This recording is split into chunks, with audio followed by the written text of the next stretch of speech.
How's it going, everybody? Been traveling a lot, been making things happen out on the road to impact lives, but we're here for another episode of Encouragement Conquers All. We're here because guess what? We need tools, we need resources to help us, to encourage us to have mental strength, family strength, our career, our finances, have strength in that. To have strength, people need strength. They need strength in their spiritual lives. They need strength in so many areas in how we can serve and be philanthropic and give back and have strength in that, because in giving you receive. And you know what? We need strength each and every day to be able to reach others, to encourage them. And this podcast is the place to be if you want to get stronger in your life, in encouragement, and how to stay encouraged and be encouraged. And if you haven't heard this in a while, you are amazing. You are amazing. And if you're listening right now, you're a gift. Speak those words that you know you are a gift. You know that you matter, not because of what you do, but because of who you are. You are a son, you are a daughter, you are a friend, you are a mother, you're a father. And guess what? Even if you're an enemy, you're still a good one. All right? Always remember, even if be a good enemy. Don't be a bad enemy. Bad enemies hurt people. Good enemies forgive. All right, let's forgive. Let's forgive. Today I have another guest. We've had many guests on, many podcasts. I think we're up to over 50 now by now. Different podcasts that will help you to strengthen your life. And we have a guest who is a daughter of Mexican and Cuban immigrants. You know, Yvonne Castaneda. I'm sure I'm getting it wrong. You know, she'll share her last name with you, and she's got it perfect. She's practiced it. I've been probably for, 25 years, because she looks like she's 25, but she is a Massachusetts licensed mental health clinician. She's the director of a community-based initiatives and an adjunct professor at Boston College School of Social Work. She received her bachelor's degree in international relations from Florida International University and her master's in social work from Boston College, where she's the proud member of the Latinx Leadership Initiative. Yvonne, which I want to talk to her about, I'm really excited to talk to her about this because we deal with a lot of this with my basketball team, as well as a lot of young people and adults that we deal with. She is a trauma-focused therapist certified in EMDR. And I can tell you what, she served on many board of directors, nonprofits.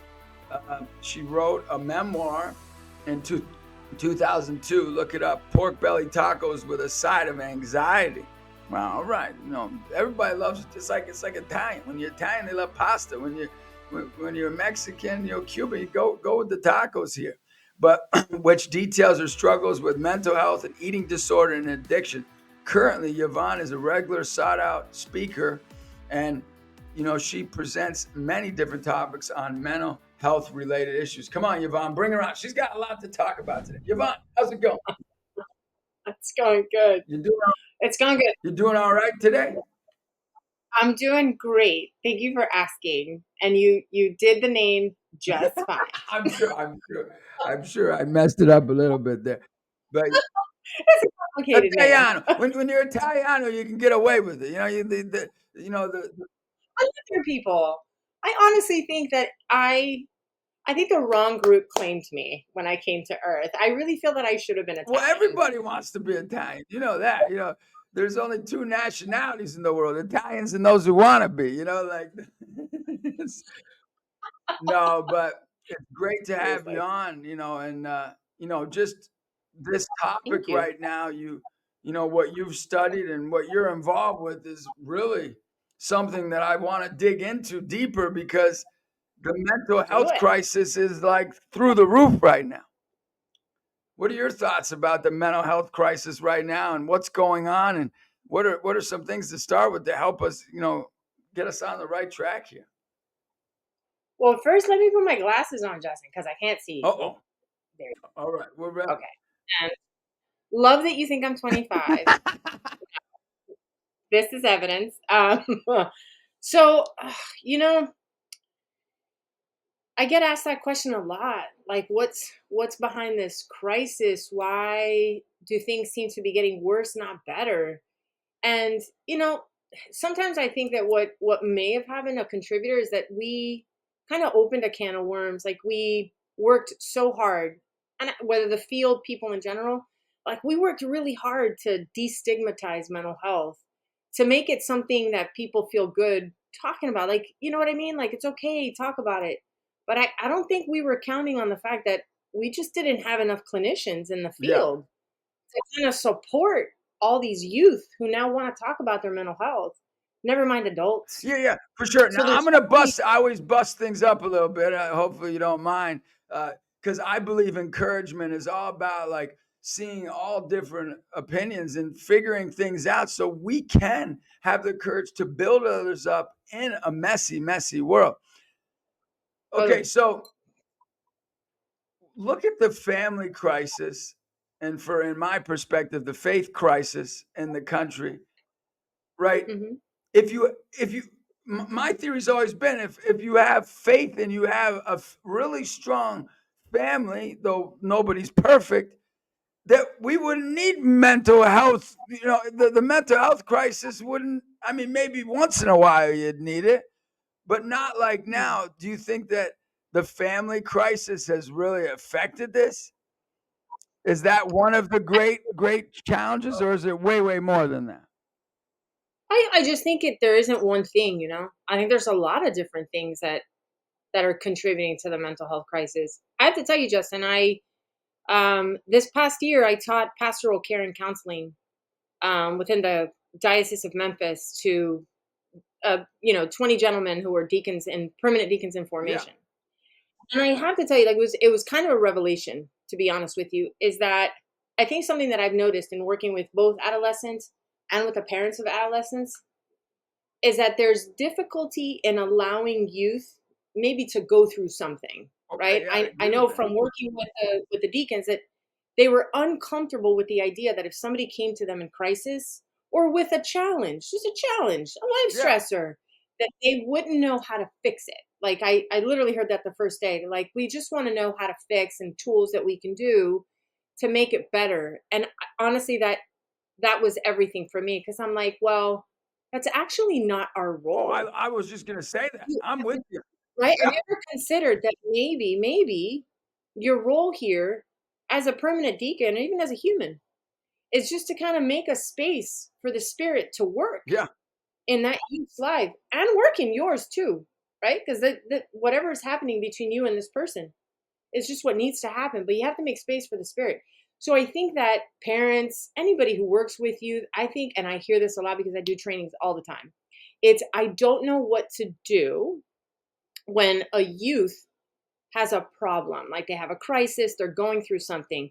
I'm afraid that I can't fix it. And I think there's the disconnect. There's this belief that they have to fix it. yeah. No, so it's like striving to. It's like saying, "Look, let's fix the cross. Like, let's tape him instead of nail him." You know what I mean? Like, let's take Mother Cabrini, if you've seen the movie, and let's take all of her challenges and say, "Ah, she had no challenges, and she Right, didn't go." Well, if you right. do that, then you don't see the beauty of The that part. person. And that's what Yeah, I see too. I think we want to like change people's mental health crisis instead of be with them and walk with be them with and listen to them totally. and cry with them.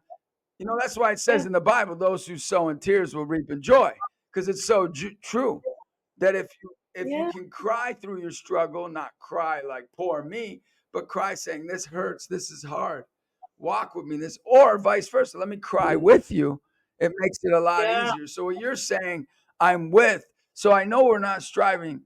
So what you're saying is we're not striving to fix the crisis. Well, we're No, we need to learn, yeah, Justin. I when I say I have fire for this, I'm not messing around. Like, first of all, there are never going to be enough mental health clinicians ever. Never. Never. For every 10 that enter the field, 8 are leaving. Like, it's never going to be enough people. And we can't rely on mental health clinicians or psychologists. and that's where No. I go back to the family. Like my big thing is if every kid had a mom, if every kid, see, you have to understand so I have a basketball team, and I've been coaching for a while, and these kids, I got guys that have 3 dads who are in jail. I've got some kids who have never met their dad. Some kids have never met their mom. But Yeah. if they had that, now what you might say is that's just not reality. Like maybe like for everybody to have a mom and a dad and committed to them. So I won't say that it's not a yeah, reality, but I will say that it's not a guarantee for sure, because, of course, again, as a clinician, like youth that I've worked with, even just people that I work with, is that I've worked with many who grew up in a two-parent home, of course, who were deeply traumatized watching how their parents correct. interacted, right? So I don't think, when I think about the crisis, I don't think like, okay, we only need to focus on youth. Of course not. It's like, what good is it to focus on youth if there's nothing in place to also work with the adults who are raising these youth? Because I have to tell you, so much of what I've seen in therapy, in churches, is patterns of dysfunction in the parental relationship that then get interpreted by the youth or by children, So you and it impacts how they show up. so you'd say So it has to be a whole effort. It can't just be we work with youth. It has to be we have to work with the whole system. yeah, and I've seen that. So, there'll be people that, fly me to their homes just to hang out with their kids, right? Just to spend time with them. I've had that happen, over 50 times in my lifetime. Okay, could you just spend time? So then I spend time with their kid. I go back to the parents and I'm like, okay, look, we need to talk here. All right. The struggle has nothing to do with your kid. Your kid is struggling, yes. But let me share like what I've gotten, and it's a lot has to do with the parent struggles. So you're right. So Yeah. secondarily, it's like, okay, these Yeah. families or these blended families or these families that have single family households or no family, we need to get every person mental health help. So everybody needs mental health help. That's what you're saying. Yeah, I mean, I don't know that they need it. I just think that there's a For sure. benefit. There's a benefit for all to just have a space to just know themselves better. Just know yourself better and recognize that your thoughts, your beliefs, how you operate in the world, that they do make an impact on the people in your home, even if it's not a direct, it's not like, when I work with clients, something that's very curious for me is that what they most remember was impactful was not necessarily the things that their parents said to them directly. It was the contradiction in their parents' behavior. A good example of this is growing up myself in a Catholic home. My mother's Mexican, super Of course. Catholic. And we were told repeatedly by the church, by the nuns, my parents, my mom, don't lie. It's a sin to lie. You have to always be honest. And I have to tell you, I literally watched my mother, and my mother is a good person. It doesn't mean she's a bad person, but she literally lied a great deal. Not to me directly, but I watched her lie to other people. I watched her lie about different things, and there's a lot there. But I'm saying, like, that's for kids super confusing. And I think sometimes what parents go with, well, kids are resilient, they adapt. Yeah, they adapt, but they don't always adapt in the healthiest of ways, and they're paying attention. They are paying attention. They are watching what you're doing. And if anything that you are doing is contradicting the message that you're giving them or what you're telling them, a lot of confusion. Yeah, for sure. It's like kids that grow up with, like, wait, you told me, you know, I hear this a lot, right, from older generations. I'm Generation X, right? And I hear this from my own generation. Got these youth nowadays, they don't take accountability. Yeah. They're blah blah blah. Like, and I literally put people on the spot. And I say, when was the last time that you held yourself accountable for something that you did, said? When was the last time your youth, your child called you on something and you actually owned it and you apologized? When was the last? And I get a deer in Of course. headlights. Yeah, no, Get you're like, right. That's a similar thing that happens in my life constantly. We yeah, we in our generation and beyond and below, it's hard for people to apologize. I've come up and there's family. Then I'm with you 100%. It's giving like the tools of listening and really having intimacy.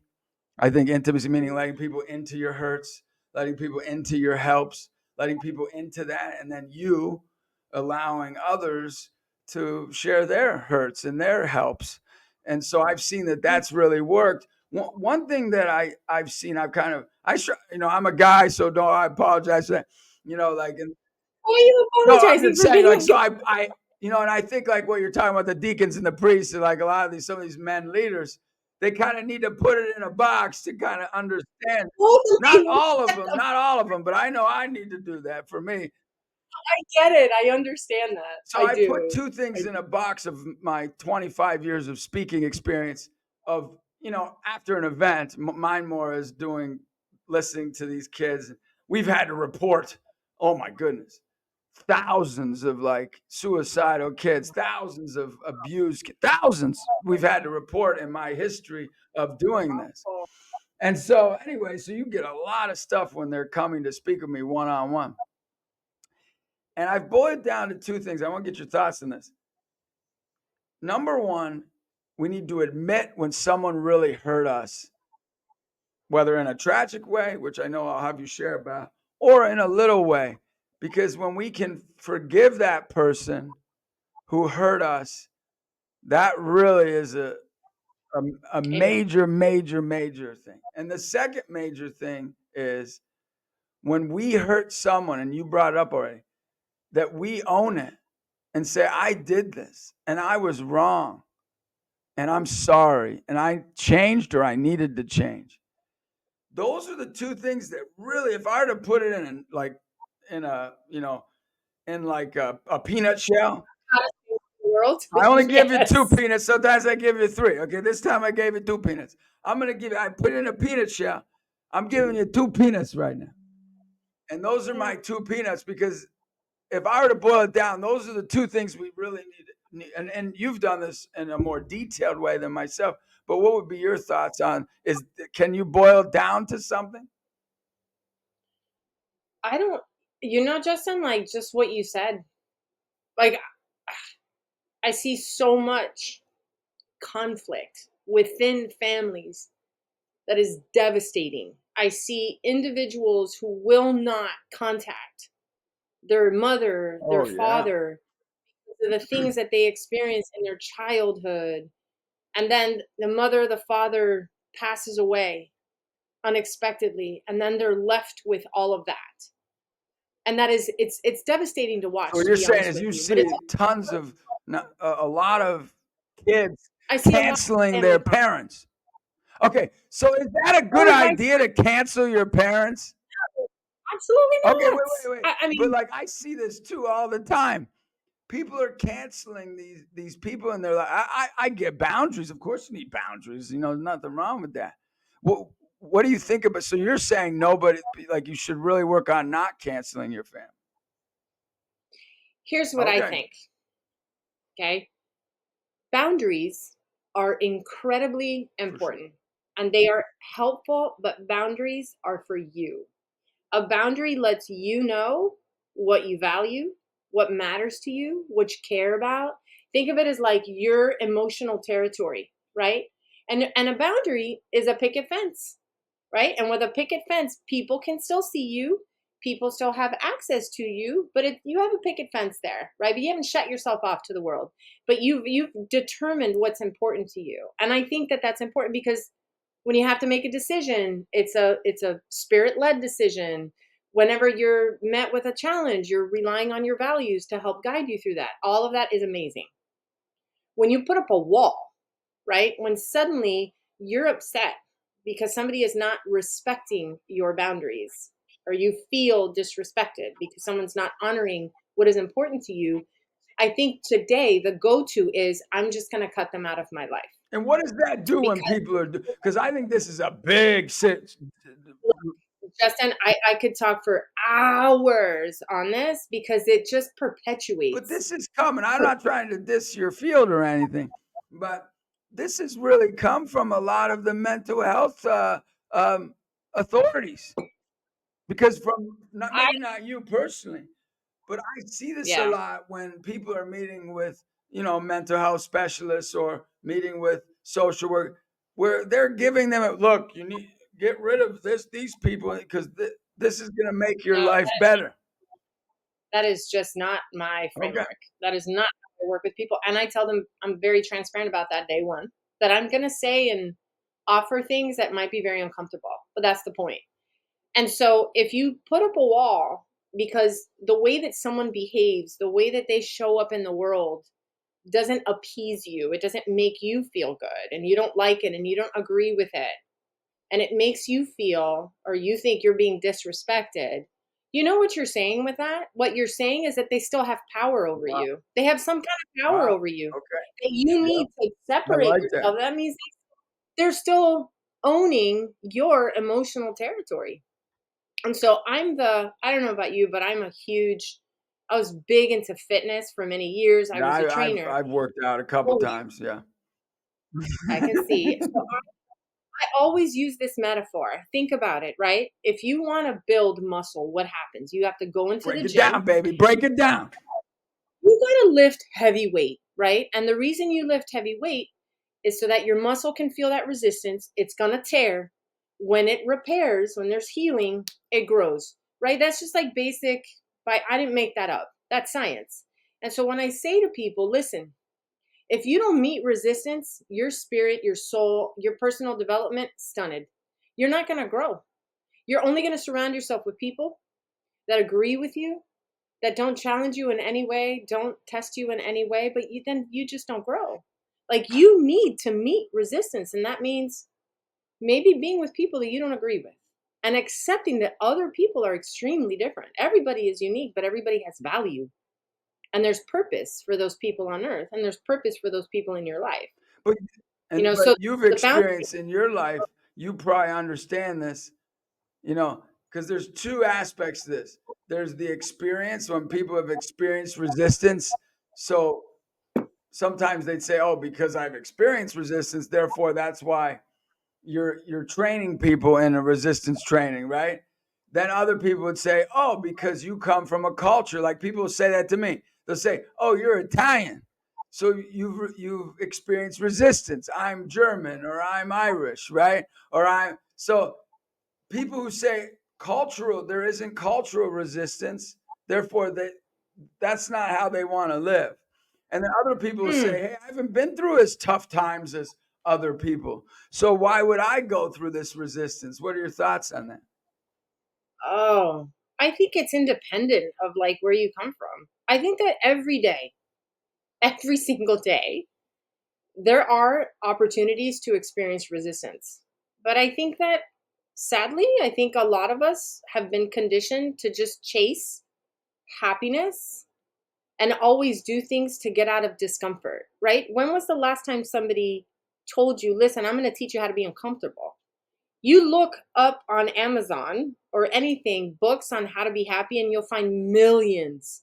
Look for a book that teaches you just how to be just uncomfortable, because that is just how we grow. So I think in all spaces, there's opportunities to like just experience some discomfort, not run from it. Like be curious about it. For example, triggers. It's one of my favorite things to work on with people, right? Like people get upset, somebody says something and suddenly they feel Yeah. triggered, right? And then comes that wall. I don't want to be because they trigger Oh me. my God. Yeah. What's that about? Like, Oh, you know what I always say? Always use this okay. metaphor, right? Is if you are around somebody and they say or do something, whether directly to you or to another person, and it triggers something in you, they did not create that wound or that it's yours. It was already there. And so when people are triggered, clients, I say to them, if you can see it as an opportunity to grow, see it as an opportunity to learn something about yourself. If you are experiencing discomfort in a conversation, I would say it's a way of you knowing like, oh, I haven't finished growing. I haven't finished evolving. There's something here for me. And it's your responsibility. It's no one's responsibility to make you feel better. You need to make Oh man, yourself I want to hang out feel with you all day. I mean, everything you're saying is all of what I'm about because I was trained as a kid. If it's not tough and it doesn't hurt, it doesn't count. That was what my better. That was my yeah, life. yeah, me too. But you see how like, Well, oh, it's because you're Mexican and Cuban, right? You know what I mean? Like people like, oh, because you're Italian, that's how you were raised. But no, No, but it's true in many family systems, regardless of of culture. course, I agree. I agree Many with you, but systems. so many times we want to say, "Oh, it's because they're this, it's because they're that," or we want to box everything. But the reality is life is going to be uncomfortable. So, how did you deal with? I know you shared, hey, you went through an eating disorder and addiction. How did you deal with your the uncomfortableness? What Because what my favorite counselor that I've had work with our young people that I work with, my Mhm. favorite counselor would the first meeting he would come in and he'd say, "Look, I want to share something with you before I help you and walk with you in this." He goes, "I wanted to kill myself many times." Wow, So he's the counselor and that he does that the first meeting.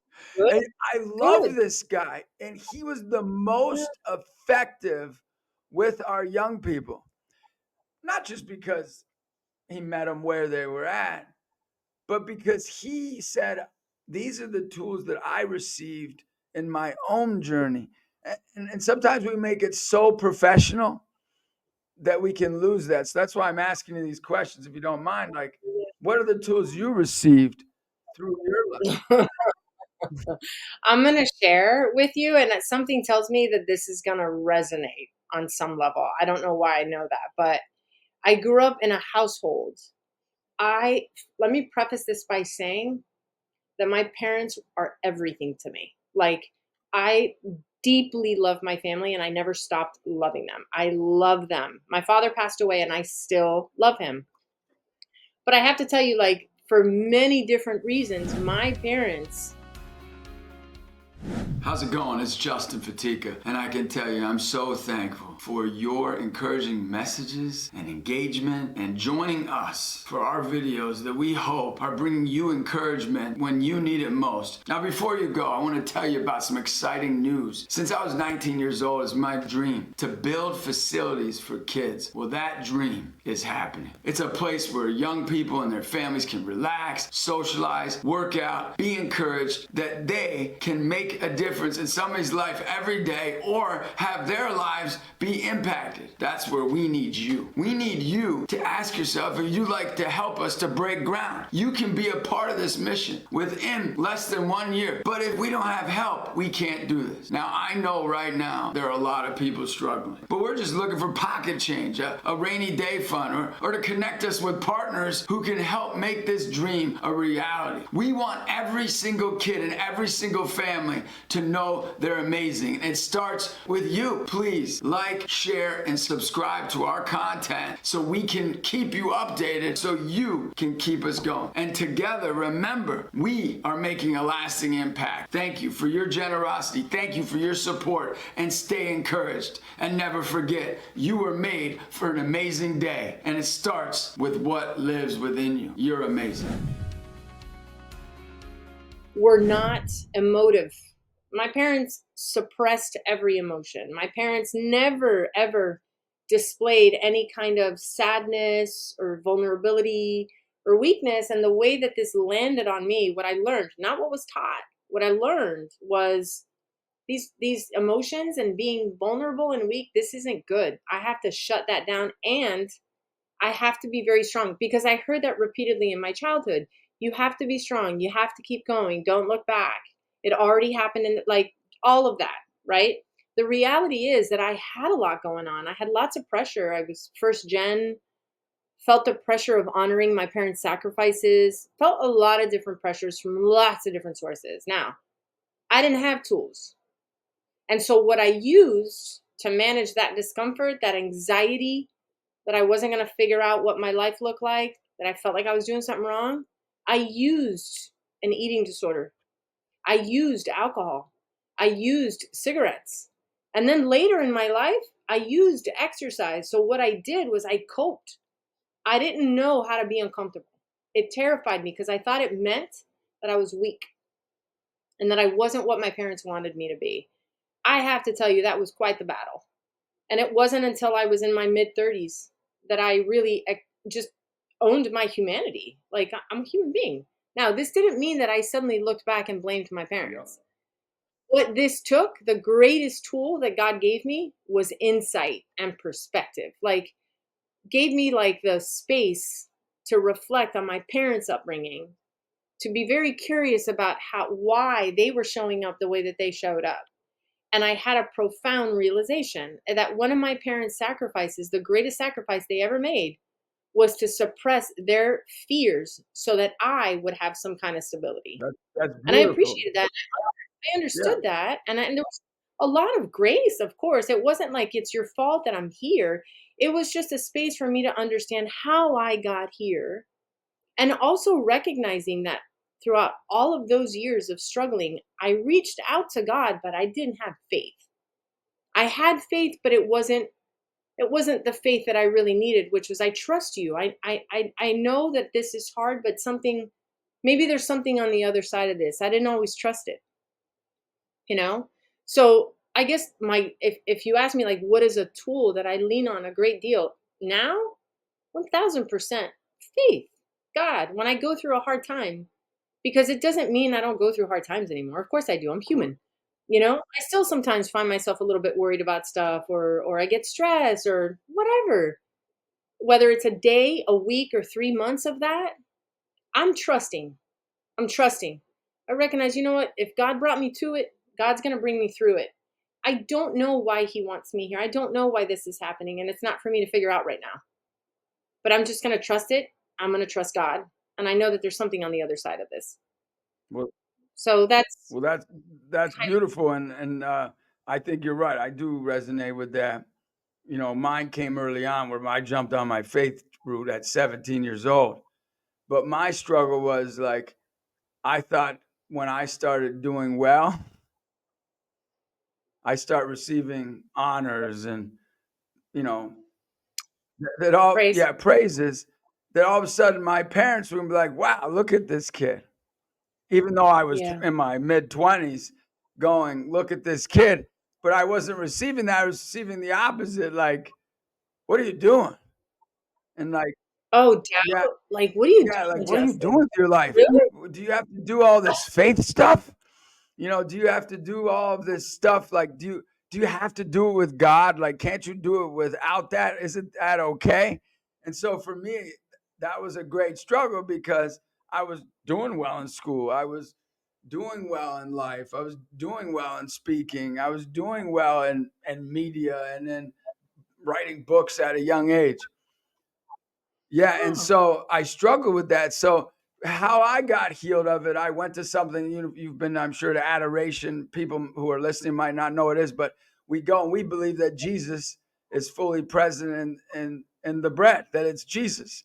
And I would go in and I'd spend time praying there. And like I really believe that I get a suntan, an SON tan, like that like that bread is Jesus, and so I would, like I'm Italian, so I get darker, right? I'd get transformed by Jesus. So I went into adoration and I'm praying and I hear, hmm. "Your dad loves me more than you do." Now, at this time, Wow. like now, I'm like praying every day. I'm living my faith out. And my family doesn't really live the faith all that much. That's not what they're committed to. They're committed to business and to family and being good people. But I was struck, and I keep hearing, "He loves me more than you do."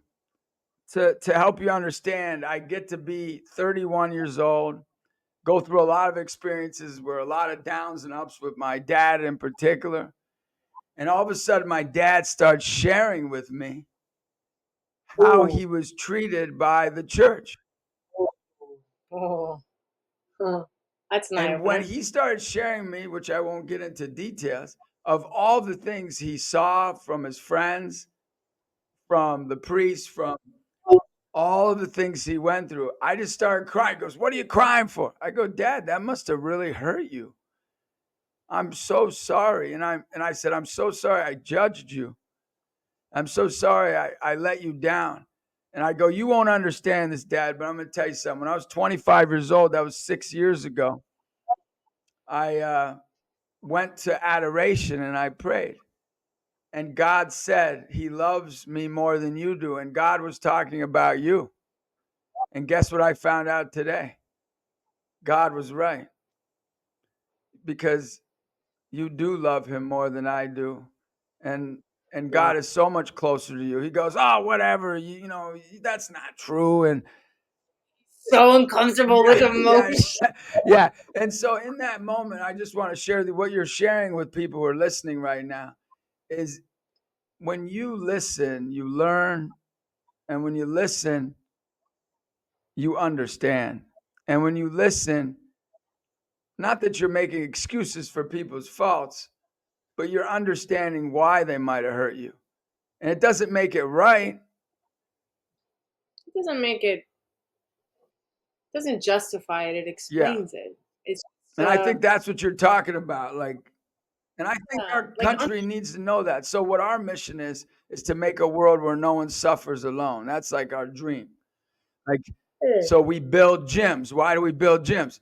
Because we want people, no matter what ethnic or socioeconomic or whatever background they come from, family or no family, that we're going to walk with them in their suffering at a workout facility. Oh, And heck we yeah. go into schools, right? But you're doing the same thing. That's why I think we're kindred spirits in so many ways.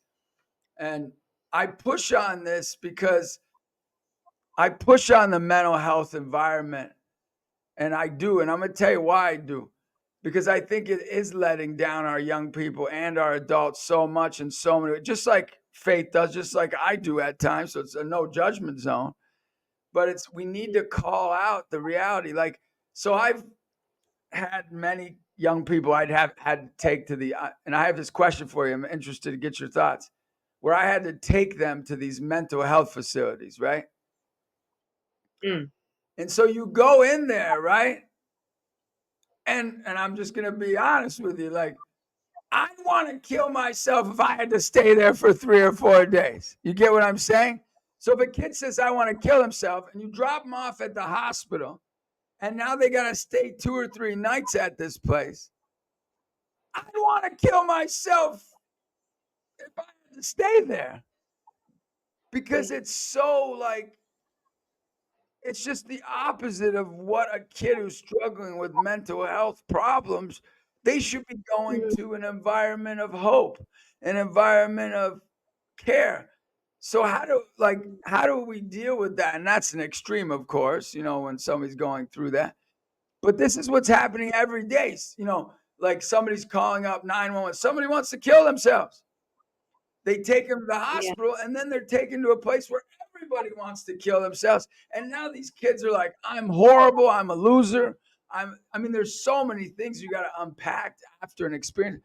So what's your thoughts on that? Like, Yeah. I mean, I can't say that that's the experience for every youth, nor is every mental health facility that way. in the New York Um, ones, I've been to 4 of them. So, I mean, those are the ones that we've sent them to. Honestly, Justin, I think again, it kind of goes back to a little bit of what we talked about before. Is that certainly like as a professor teaching students that want to go into the field and be Yeah, therapists, again, the recurring challenge that I've yeah. discovered is again an inability with allowing others to be in a moment to struggle, I'd agree with that right? 100%. Our ego takes over. We want to fix it so that we can feel better about ourselves. We feel good that we did something, we fixed it. And that's where the missed opportunity is. And clinicians are human. We're For human sure. too. Like a big part of our training is your job is not to fix. Your job is to be Yeah, there. to be present. Have a strong relationship with the person, to build trust, and to make them feel good in this environment where they can just be and discover themselves in all of that. But regrettably, there are a lot of clinicians in the field. Not all of us are like No, that, right? But there are clinicians in the field that maybe themselves still struggle with that, like with feeling like I need to fix it. for sure. I need to do something. So yeah. I mean, I don't know if that Yeah, articulates what what. you're saying is And I'm more talking about when you go to the hospital piece, not when you go to a one-on-one sitting down with a clinician. And that Yeah, I experience, I'd guess. say I've had overwhelmingly, probably much more Yeah, positive experiences when that happens. What I'm saying is when you're in that extreme situation and then you just go drop off a kid at the hospital and you're with yeah, them because yeah. there's so many people struggling with this. You know that the suicide rates are through the roof. Yeah, I mean, and it kind of goes back to, again, bandwidth, right? These facilities now are For overwhelmed. sure. We don't have the staffing for them, So regrettably, what's the answer? nor Is there any answer? You're saying the answer is that it's going to be a challenge. What? no. I don't know what the answer Yeah. is. I know what a strategy might Okay. be. What's the And strat? Come on. I think that we need to get better just collectively at supporting each other. We need to get better at that. Whether it's you supporting a friend, you supporting a child, an adult child supporting you, like we need to get better at that. And I think that we need to learn some tools on how to do that. How do I do that? Again, the permanent deacons were amazed at something as simple as just listening to understand, not to intervene. Just listen, validate what they're feeling, make sure there's no imminent danger. Just validate what they're feeling, but don't offer a solution. You don't have the My solution. wife always says that to me. She says, "Look, this is a listening conversation, not an action. I don't need action here." And when I was younger, I stuck it. I'm getting better, so we're definitely having. Oh, it's hard. I No, know no. it's As hard. I've gotten It's older, I've gotten better. Our smooches are way better. When you have a better. That's just how it works. If you want good smooches, you gotta listen. You know what I mean? But with no results, no results here. no, no, don't offer the solution. You don't have it. You don't have it. They have it. And that includes youth. Like, I think as adults, maybe we tend to think that we know more, that we know what is best for that 17-year-old. And that is not necessarily true. And again, I always go back to every single time you jump in and you offer a solution, you get in the way of what the Spirit is trying to teach, what the Spirit is trying to work in that youth's lives.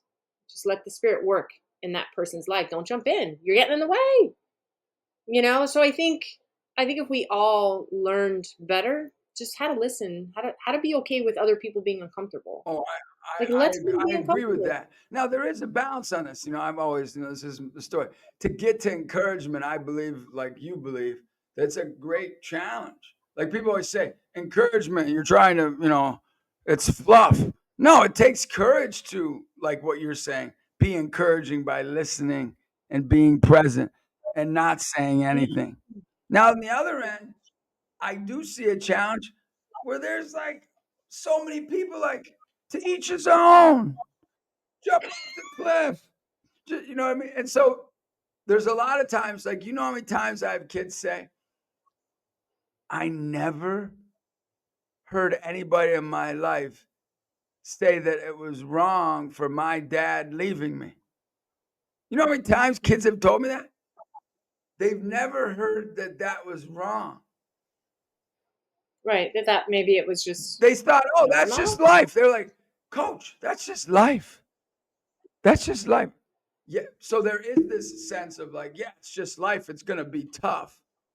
But then on the Mm. other end, and this is something that I'm wondering from, what are the virtues that you can stand on? One you said is faith, right? And that spiritual journey is a great virtue that you live by. But what are some other virtues that you say, stand strong on these particular virtues? They'll help you walking with your kids, walking with your parents, walking with your friendships or your enemies. I truth, honesty. I like I stand on that because, and I'll put it into context. I'll give you like an example, right? It's like I think sometimes we will not tell somebody what's really going on. Maybe we're going through something, but we'll kind of lie about it or not really be honest about it because there's some fear associated with that. I'm afraid they're going to perceive me in a certain light. or I'm afraid that I will burden them and that it will cause them discomfort. Yep. I again I'm just such a I believe in this deeply, and that, you know what, if you speak truth, come with truth, right? That you need to trust what that will do. Now, if I tell somebody and I speak out of truth and I share something with someone and it does trigger some level of discomfort in the other person, I'm kind of okay with that. I'm Yeah. glad. Because Good. that's gonna help. Maybe Because that's it's, gonna help them. that's the way that I always I see it. love. You know, I like think faith, truth. Okay, give me one more. If you, I'm sure you've got many others, but let's keep the peanut shell going here. faith, truth. I honestly I can't think of Okay, another great. one. I like those. So I like those too because feelings and thoughts will pass away, but the truth will set you free. You know, it comes from in the truth. scriptures, John 8:32. You shall know the truth, and the truth shall set you free. I'm with you on this. I mean, I don't say I'm with every guest. You know, there's been times I've had to tell guests I disagree with you, but guess what? But guess what? Do you still? Yeah. I still want to encourage you, and I still want to be on your team, and we're a team here. And the other thing you shared, which I love, because I think this is the whole purpose of this podcast in particular. You can be on different pages. You can believe different things. But guess what? But we're still Team America. We're still Team World. We're still Team Hope. Everybody wants to be believed in, whether you have faith in God or not. Everybody wants to be believed in. Everybody wants to be loved. Everybody wants to be respected. Everybody wants to have dignity. Everybody wants to know that they're amazing and that they matter. So why can't we stand together? And in America right now, in particular, because that's where we live, we're not doing this very well. Because my grandmother, she's 105. She's been on the podcast. 105. This girl's she's top notch, mama. Oh, but you Amazing. got you think I wear you out. I'm wearing Yvonne, I'm wearing you out today. You're gonna have to go take a nap and you're gonna need after this over, you're gonna have to go and chill out for a little bit. But my grandmother will wear you out. She wears me out when I talk to her. But I asked her, what's the toughest decade of the 100? You've lived over 10 decades. And she says, Mm. this is what she says. This one. I'm like, why? Oh, yeah. Because you're old and you got to say, oh, the young people these days. She goes, no. When World War II happened, we were on the same team. Oh, She wow. goes, Oh, when the civil wow. rights movement was going on, most of us were on the same team. I lived Wow. through that. When it was the women's rights movement, even though I think women have taken, she'll go, even though I think women have taken their rights way too seriously. And she goes, she goes, I gotta make grandmother. she'll give it to you. She'll give it to you. And she goes, we were on the same team, but guess what? The problem with kids now, they have no team. Every family is on a different team. She says, I see that with all my family.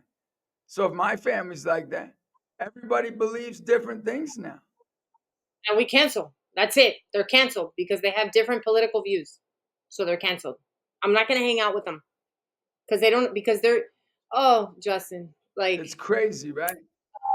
it's crazy. You know what Like my grandmother says? She's hilarious. You'll laugh. She says, I didn't even vote for my husband in elections, but I still let him come home.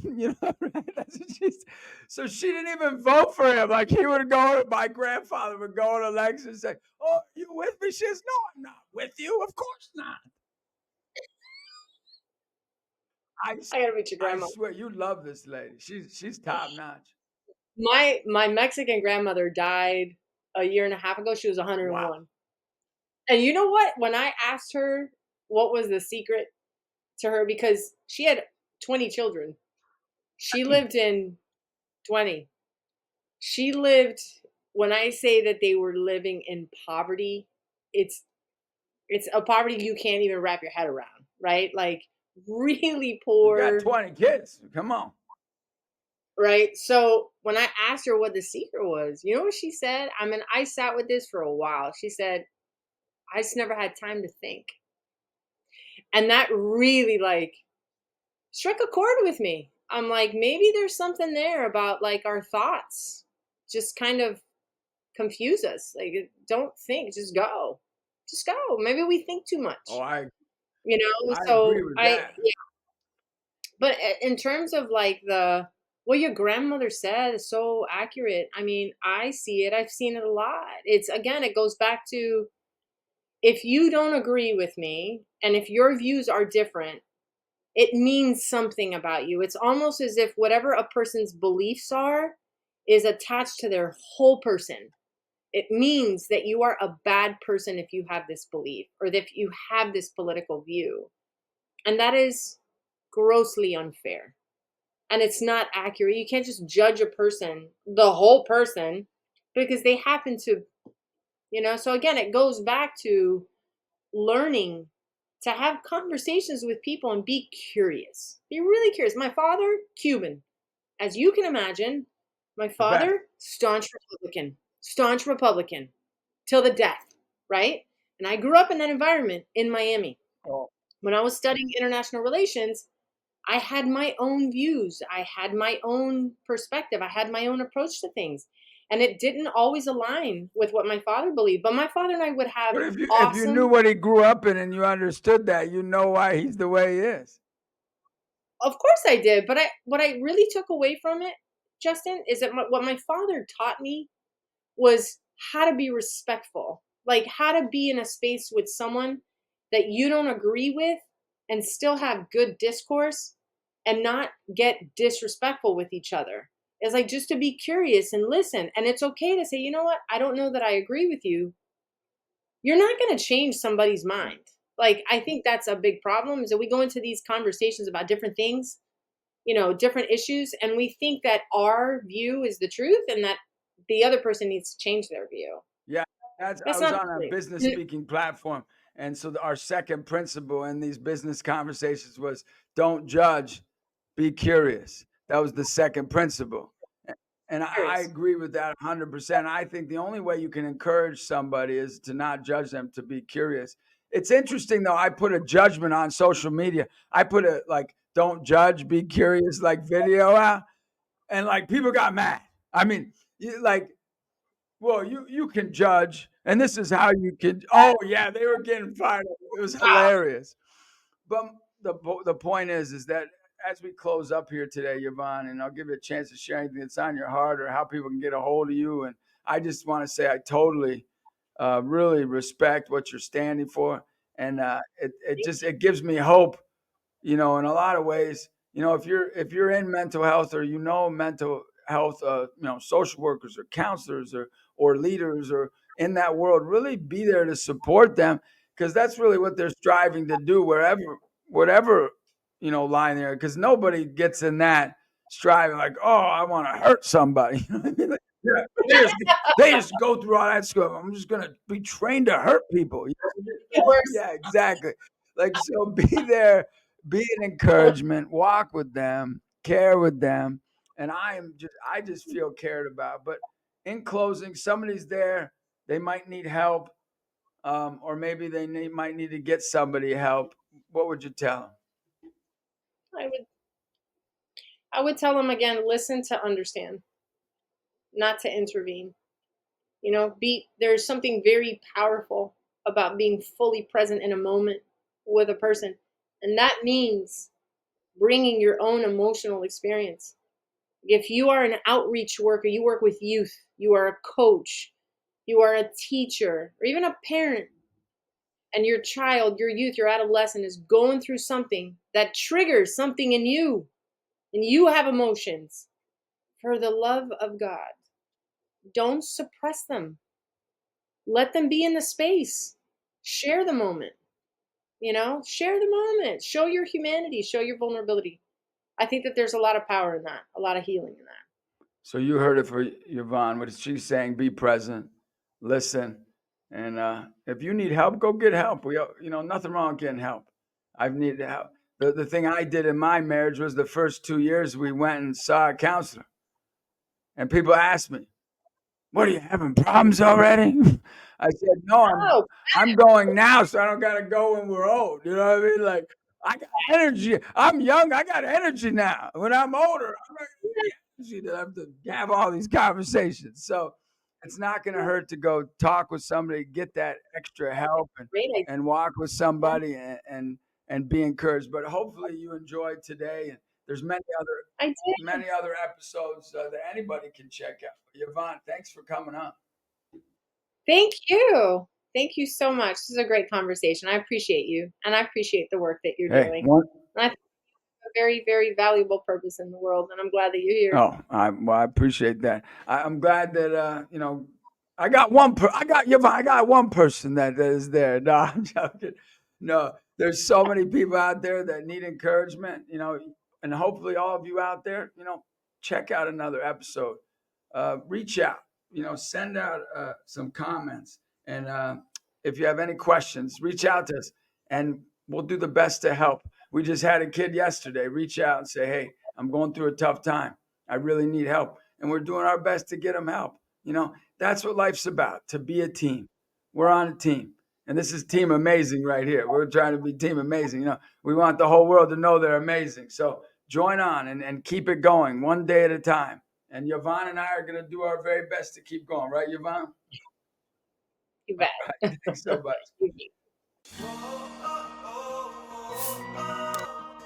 Thanks for tuning in to today's episode of the Encouragement Conquers All podcast with Justin Fatica. Subscribe, hit the notification bell, and share this episode with someone who needs a little encouragement. For more uplifting content, follow us on our social media pages. See you in the next episode.